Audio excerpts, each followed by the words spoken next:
제5화 최충원 무신정권 최고의 실력자. 고려 무신정권은 딱 100년간 유지되었습니다. 의종 24년이 무신정변에서 시작되어 원정임금이 몽골이 압력으로 강화도에서 개경환도를 추진하면서 이를 반대하는 무신 임유무를 제거하면서 종식됩니다. 무신정권 다섯 번째 집권자인 최충원은 동생 최충수와 외조카 박진제와 함께 문화시중 이의민과 그 아들 지순, 지영, 지광 일가를 몰살시키고 권력을 잡았으나 친동생 최충수가 태자였던 희종을 사위로 삼으려 하자 이를 반대하며 제거하였고, 자신을 위협할 정도로 세력이 커진 외조카 박진제에 대해서는 그 문객들이 관직 임용을 차단시킨 다음 박진제를 유배본에 제거하였습니다. 권력을 잡은 후 명종을 폐위시키고 동생 신종을 앉혔으나 고령으로 죽었고, 아들 희종이 최충원 암살을 기도하는 수창궁 사변을 일으키자 명종이 아들인 강종으로 교체하였습니다. 강종이 재위 1년 8개월 만에 붕어하자 아들 고종의교로 승계시켜 집권기간 중 총 4명의 국왕을 갈아치웠습니다. 최충원은 중서령이라는 최고의 관직과 진강공이라는 최고의 자규를 취하였고, 자신의 거처인 흥덕궁은 왕궁에 못지않은 규모였으며 사후에도 최후, 최항, 최의로 4대 60년간 세습 권력을 이어갈 수 있도록 기반을 탄탄하게 굳히는 탁월한 정치력을 발휘하였습니다. 고려사에 최충수가 자신의 딸을 태자에게 바치려고 신종에게 청하니 왕이 좋아하지 않았다. 최충수가 거짓으로 말하기를 왕께서 이미 태자비를 내보내시지 않았는가? 라고 하였다. 궁궐 내인이 왕에게 보고하니 왕이 어쩔 수 없이 태자비를 내보냈다. 태자비가 흐느껴오니 왕후도 눈물을 흘렸으며 궁중에서 눈물을 흘리지 않은 이가 없었다. 최충수는 곧바로 날을 정하고 성대하게 혼례했을 치장과 도구를 준비하였다. 최충원이 이 소식을 듣고 최충수의 집으로 가서 술을 마셨다. 한참 술잔이 돌아가자 최충원이 말하기를 자네가 딸을 동궁에게 바친다고 들었는데 그런가? 그렇습니다. 지금 우리 형제는 비록 세력은 나라를 무너뜨릴 만하지만 가계는 본래 미천한데 만약 너의 딸을 동궁의 배필로 삼는다면 세상의 비난이 없겠는가? 하물며 부부 사이는 은의가 기본인데 태자와 비가 결혼한 지 여러 해인데 하루아침에 떼어 놓는다면 인정상 어떠하겠는가? 옛 사람들이 말하기를 앞수레가 넘어지면 뒷수레는 이것을 경계로 삼는다라고 하였다. 지난날 이 의방이 딸을 태자와 혼인하게 하였다가 끝내 다른 사람 손에 죽었는데 지금 그 전차를 밟아도 좋은가? 형님의 말씀이 옳으니 감히 듣지 않을 수 있겠습니까? 라고 말하여 혼례를 준비하던 사람들을 돌려보냈으나 갑자기 다시 마음을 고쳐먹고 이전처럼 준비하라고 독촉하였다. 그의 어머니가 말하기를 내가 형의 말을 따른다기에 내가 진실로 기뻐했거늘 어찌하여 이렇게 하느냐? 라고 하자 화를 내며 부인들이 알 바가 아닙니다. 라면서 손으로 어머니를 밀어 땅에 넘어뜨렸다. 최충원이 이를 듣고 불효보다 더 큰 죄는 없다. 지금 이처럼 어머니를 욕보였는데 하물며 나에게는 어떻게 하겠는가? 말로는 달랠 수 없으니 내일 나의 수아들로 광화문에서 기다리다가 그의 딸을 궁궐에 못 들어가게 하겠다. 최충수가 이 소식을 듣고 겁을 먹고 무리에게 말하기를 동생이 형을 공격할 수는 없다. 나는 어머니를 모시고 형에게 죄를 빌 것이니 너희들은 각자 도망쳐라. 수하의 장군들이 말하기를 저희들이 공의 문화에서 놀았던 것은 공께서 세상을 덮을 만한 기계를 가지셨기 때문입니다. 바라건대 한번 싸워서 승부를 겨루십시오. 최충수가 허락하며 전력을 다해 싸워라. 적을 죽인 자에게는 그 관직을 주겠노라. 최충원은 광화문에서 내려오고 최충수는 광화문을 향하여 올라갔다. 흥국사 남쪽에서 만나 싸웠다. 최충수가 패하여 파평현의 금강사로 도주하였다. 추격하는 자가 그의 목을 베어 개경으로 보냈다. 최충원이 말하길 나는 생포하고자 했을 뿐인데 무엇이 급하다고 죽였단 말인가? 라고 하였다. 최충원의 부계는 상장군을 역임한 최원호이며 모계인 외저부도 상장군을 지낸 유정선으로 전형적인 무인 가문 출신이나 문신들이 득세하던 시절이라 부친의 뜻에 따라 음서를 통하여 문관벼슬로 관직에 진출했습니다.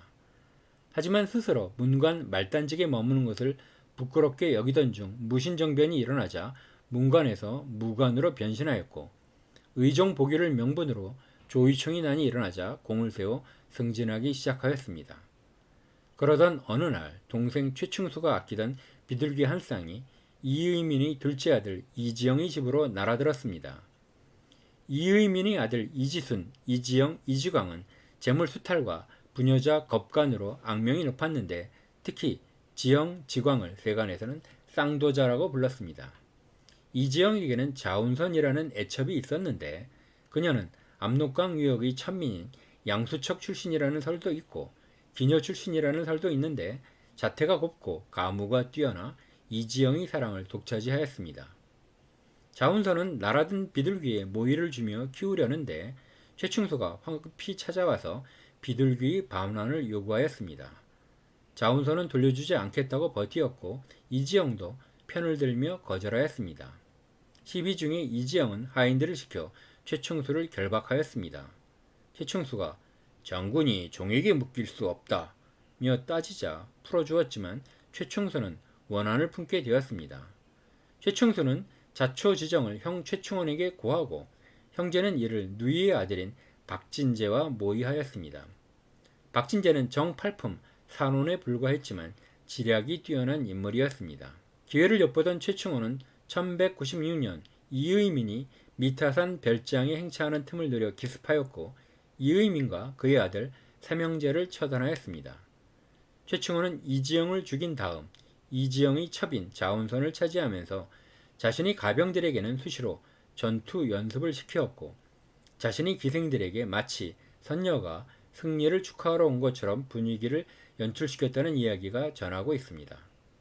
최충원은 그 이전의 무신정권의 집권자들과는 달리 당시 정치 구조와 역학관계를 정확하게 파악하는 안목과 자신의 판단을 과감하게 실행하는 결단력을 갖추었고 그것이 4대 60년의 최씨 정권을 가능하게 하였습니다.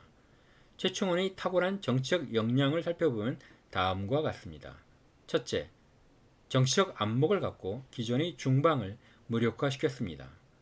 최충원은 이의민을 제거한 직후 국왕인 명종을 찾아가 이의민을 죽였다는 사실과 명분을 고하였습니다. 이의민의 죄는 의종 임금을 시해하였고 백성들에게 해를 끼쳤으며 왕위를 넘보는 죄를 저질렀다는 것입니다. 그러면서 최충원은 명종에게서 이의민 잔당들을 토벌해도 된다는 허락을 받아냈습니다. 이들은 명종의 허락을 명분으로 저작거리에서 군사를 모집하였고 이를 이용하여 개경도성의 문을 닫고 그 안에 이의민 잔당을 모두 소탕하였으며 경주에서 이의민의 삼족도 제거하였습니다. 최충원은 이의민 일파의 제거에 그치지 않고 당시 중앙군 최고 지휘관들의 협의체인 중방의 상장군과 대장군 12명을 제거하였습니다. 중방은 명종시대 무신들이 정치를 주도한 기관이었습니다. 최충원은 이의민과 별다른 관계가 없던 인물들도 숙청하면서 명종 26년 5월 명종에게 봉사 10조를 올렸습니다. 이제까지 자신들의 행동을 이의민 제거를 위한 것이라는 명분으로 포장하면서 기존의 권력 구조를 무너뜨리고 자신들에게 유리한 정치적 환경을 조성하는 데 성공한 것입니다. 둘째, 측근일지라도 명분에 어긋나면 제거하였습니다. 이의민을 제거하고 명종을 폐위시키고 신종을 즉위시키자 조정에서는 더 이상 최씨 가문에 대항하는 세력은 존재하지 않았습니다. 그러자 최충원, 동생 최충수, 외적과 박진재 등 핵심 인물들은 각자 독자적인 세력을 형성하게 되었습니다. 신종 주기년 10월 최충수는 태자비를 내쫓고 자신의 딸을 혼인시키는 문제로 형 최충원과 충돌하였습니다. 최충원이 만류한 가장 실질적이고 중요한 이유는 향후 전국에서 최충수의 발언권이 최충원을 압도할 가능성이었습니다. 최충원은 형제 간의 충돌에서 외적과 박진재의 지지를 이끌어내었고 박진재, 노석숭의 군사적 지원을 얻은 다음 손쉽게 최충수의 군대를 패퇴시켰습니다.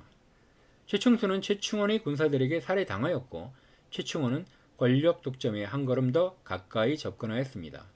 셋째, 외곽을 치면서 무력 사용을 가급적 자제하였습니다. 최충수가 제거되자 이제 외족과 박진제와의 정치적 갈등이 부각되었습니다. 신종 2년 8월 박진제의 문객인 이적중이 최충원 제거를 시도하였고 신종 4년 9월에는 박진제가 최충원 제거를 모의한다는 익명서가 나돌기도 하면서 갈등이 증폭되었습니다. 최충원과 박진제의 세력은 비슷하여 군사적인 방법으로 이 길을 해결하려면 막대한 출혈을 감수하여야 했습니다. 최충원은 신종 4년에는 이부상서, 병부상서에 임명되면서 문신과 무신에 대한 인사권을 모두 장악하였습니다. 점차 최충원의 문객들은 조정 내 영향력을 확대하였고 팽팽하던 힘의 균형은 최충원에게 기울어져 갔습니다. 신종 7년 1월에 신종이 위독해지자 차기 국왕에 대한 논의가 이루어지는데 모두 최충원의 집에서 측근인 최선, 기웅수 간에 이루어졌습니다. 신종, 짐이 번저에서 보위에 오를 수 있었던 이유는 공의 힘 덕분이었소. 나이는 늙어가고 병까지 걸려 더 이상 청조할 수 없으니 태자에게 전의하려고 하오. 최충은, 상께선 깊게 생각해 주시길 바랍니다. 선위의 명령은 신이 감히 쫓지 못하는 것입니다. 신종은 1204년 1월 5일 태자인 희종에게 선의를 마친 다음 최충원에게 말했습니다. 오늘 짐이 원한 것이 이루어지니 병도같이 낫는 듯하다. 경은 짐 부자에게 바친 공덕이 얇지 않은데 갚을 길이 없다. 말을 마치고 다시 중방소속의 관리들에게 더 이상 경들을 못 볼 것 같으니 다음 왕을 열심히 섬기라. 당부하고 8일 후에 향년 61세를 일기로 붕어하였습니다. 최충원은 희종 3년 5월 박진제를 자신의 집에 부른 후 도착하자 기습적으로 포박하여 유배를 보냈고 박진제의 문객 중 날쌔고 용감한 자들도 유배형에 처했습니다. 이제 최충원은 명실상부한 고려의 집권자가 되었습니다. 넷째, 최충원은 자신의 권력을 가문의 권력으로 영속시키기 위하여 후계자로 최우를 선택하고 고종 3년 최충원과 구별되는 최우만이 독자적인 사병 집단을 운영하도록 조치하였습니다. 아울러 아들 최우를 정숙첨의 딸과 혼인시켰습니다. 정숙첨의 하동 정씨는 경주 김씨, 철원 최씨, 정안 임씨와 함께 최씨 정권을 지지하는 4대 가문이었습니다. 최충수의 왕실과의 혼인을 막던 최충원은 3번 왕실과 통혼하였습니다. 먼저 최충원 자신이 희종 6년 강종의 서녀와 혼인합니다. 이어서 자신과 가계의 위상을 높이려는 목적으로 고종 시절 아들 최향과 왕가인 수춘호 왕향의 딸과 혼인을 합니다. 그리고 최충원이 죽기 2개월 전인 고종 6년 아들 최성과 희종의 딸 덕창공주와 혼인을 맺으면서 왕실의 일원이 됩니다. 희종은 최충원을 죽이려는 수창궁의 변을 일으킨 인물이지만 죽이지 않고 오히려 혼인을 통하여 왕실과의 연결을 공고히 합니다. 더불어 왕족은 정치에 거리를 두어야 하는 점을 이용하여 최후에 대한 권력 집중을 강화시켜줍니다. 무신정변이 일어나기 전인 의종대에는 문신 자제들이 계를 결성할 때 무인인 오광섭과 문장필이 참가하고자 하였으나 거절당하던 시절과는 달리 무신 정권 때는 문신들이 적극적으로 무신 가문과 혼인을 추구하였다고 합니다. 지금은 드문 사례지만 박정희, 전두환, 노태우 정권 시절에는 재벌과 정권 실세의 혼맥을 통한 정략 결혼이 다수 언론에 등장하였던 것처럼 시생을 반영하는 현상으로 보여집니다.